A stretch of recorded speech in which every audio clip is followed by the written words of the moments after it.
Yeah, warm good afternoon class.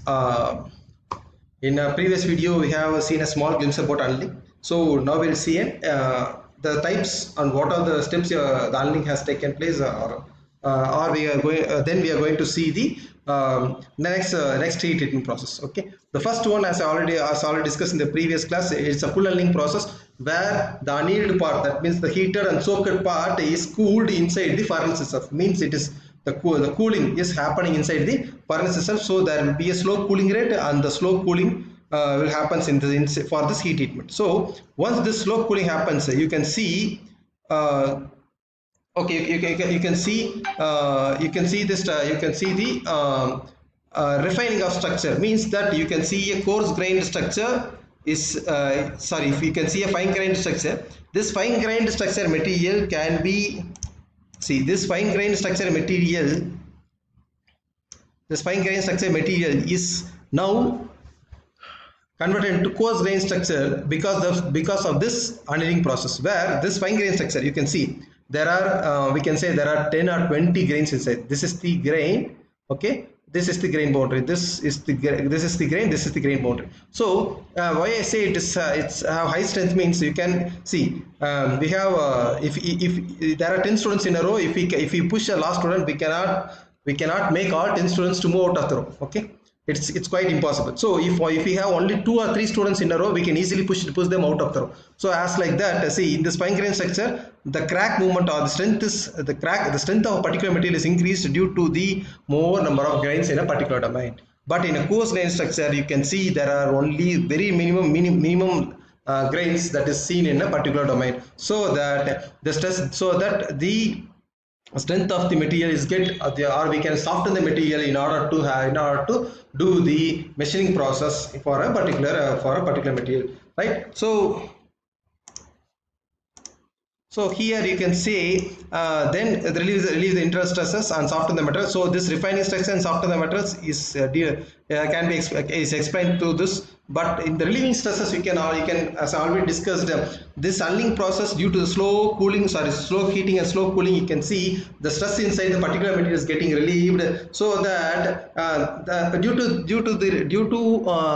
this relieving of stresses will have the less process of, or the less probability of getting a material to get fractured or failure, right? So the second one, see, this is the here we can see this is the typical iron carbon diagram, and we have shrinkage. You are only seeing the lower areas. Here you can see there are, it is indicated as low critical temperature line, eutectile point and normalized point. See, you can see, so this is the range. With the help of the iron carbon diagram also, we are going to fix the particular temperature where this heat treatment can be attained or can be taken. Okay, or we can see, or in a short form we can say, this full annealing process can be done with a particular temperature range, where this temperature range is being fixed using the iron carbon phase diagram, right? So here you can see this is the full annealing process, as these steps are indicated here. See, this is the full annealing process, where this is the eutectile line. This full annealing process, you can see it is for the hypoeutectile steel. Means that before this 0.8, you can see that is the hypoeutectile steel, and after 0.8 to 2, it is hypoeutectile steel. Means that this is the eutectile temperature. So before eutectile temperature, for eutectile reaction point, it is hypoeutectile. After reaction point, it is the hypereutectile point. So for this hypoeutectile, it is 30 to 50 degree temperature above the upper critical line. So means that this is the critical line. This is the critical line. So above 30 to 50 degrees Celsius, you can see this darkened region is the temperature range for full annealing of the hypoeutectile steel. For the eutectile steel, so this is the region where this, so here for the so for here you can see for the hypereutectile steel, you can see the full annealing range is between 30 to 50 degrees Celsius below the upper critical below the below the upper critical line. So by doing this type of annealing process, here you can see the cooling is here. As I have already mentioned, here the cooling rate is less, because the cooling is done inside the furnace itself. Means that the temperature will drop down. For an hour it is only 10 to 30 degree.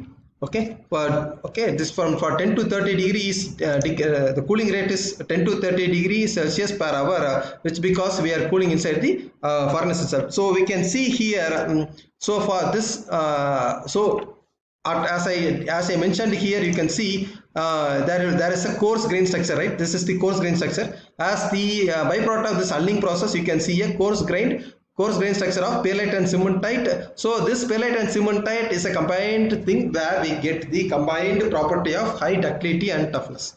Okay, so that's all we have for the full annealing process. We will see the rest of the other heat treatment process in the next class. Thank you. Have a nice day.